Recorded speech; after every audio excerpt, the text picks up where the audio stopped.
अस्सलाम प्यारे व्यूअर्स, उम्मीद करती हूँ आप ठीक होंगे। आज हम आपके लिए नई रेसिपी लेकर आए हैं। इस रेसिपी का नाम है पोटैटो चिप्स। पोटैटो चिप्स बनाने के लिए कौन कौन सी अज्जा शामिल करनी है। हमने हाफ टी स्पून काली मिर्च का पाउडर,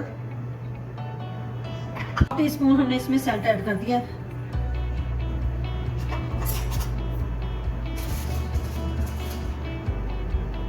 2 टेबलस्पून हमने इसमें कॉर्नफ्लोर ऐड करना है।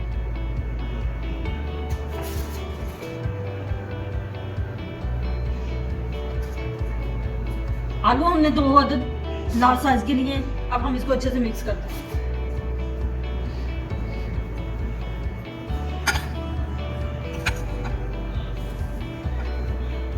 ये अच्छे से तैयार हो चुका है। अब हम इसको कॉर्न पेपर के अंदर ऐड करते हैं।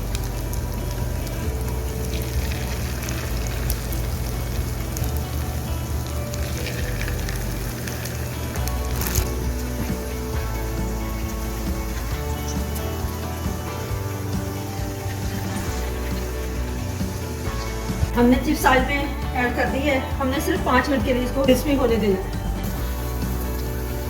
क्रिस्पी चिप्स तैयार हो चुकी है। चिप्स हमारी तैयार हो चुकी है। हमारी वीडियो पसंद आए लाइक करना, सब्सक्राइब करना और बेल आइकन को प्रेस करना ताकि हमारी वीडियो पर वक्त आप तक पहुंचे।